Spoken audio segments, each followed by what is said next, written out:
to. Yes, tama po ang narinig nyo dahil fudgy bar ang gagamitin natin sa paggawa ng recipe na to. Sa dami ng mga napapanood kong pumapalpak sa paggawa ng leche flan, alam nyo ba na isa din ako doon, pero itong video na to ang kasagutan para iwas palpak na tayo sa paggawa ng leche flan. Super dali lang gawin at kahit yung mga ingredients na gagamitin ay alam kong kayang-kaya mo rin. So ano nga ba yung mga ingredients na gagamitin natin dito? First, kakailanganin natin ng puting asukal. Maglalagay tayo ng 1 tablespoon ng puting asukal sa isang lanera. Bale, 4 na lanera yung ginamit ko, 2 large size at 2 medium size. I-caramelize lang natin ito under low heat. Ganitong caramelize lang dapat. Huwag nyo na rin itong pakasunog para naman hindi pumait yung lasa nito. So ito na nga, gagamit tayo ng 5 pirasong fudgy bar. Ang flavor naman nito ay milk custard. Una muna natin itong tatanggalin sa packaging nito at sunod naman natin itong ilalagay sa malinis na bowl. Pagkatapos naman natin itong balatan, sunod naman natin itong dudurugin. Gumamit lang din pala ako dito ng plastic na gloves para naman talagang malinis. Kung wala naman kayong plastic gloves, make sure na malinis yung mga kamay ninyo bago nyo hawakan at durugin tong mga fudgy bar. Mahirap na rin talaga kasing magkasakit ngayon at lalong-lalo na kung mga bata yung kakain. Kung may blender pala kayo sa bahay, pwedeng-pwede nyo yung gamitin. Dapat talaga kasi dito is durug na durug. After naman natin itong durugin, sunod naman tayong maglalagay ng 1 can of 370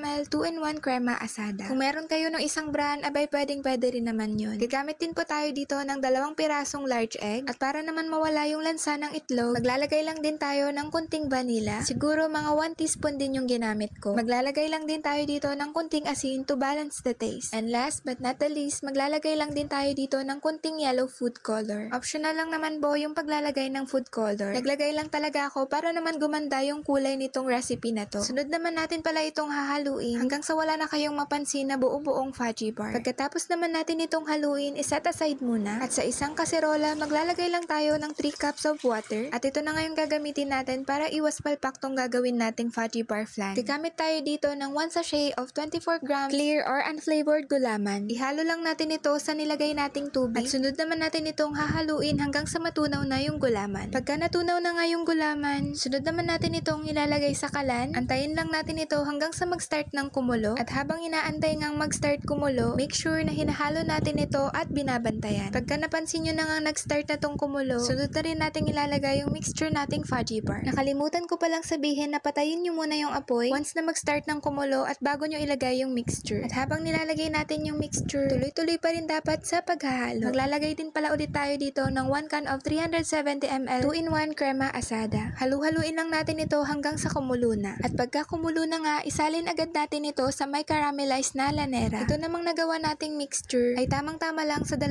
large at 2 medium na lanera. Pagkatapos naman natin itong isalin lahat, sunod naman natin itong papalamigin. At pagkatapos nga ng ilang minuto, ito na yung ating super easy and no steam fudgy bar flan. Grabe guys, sobrang sarap nito. Talaga namang melt in your mouth pag natry nyo tong recipe na to.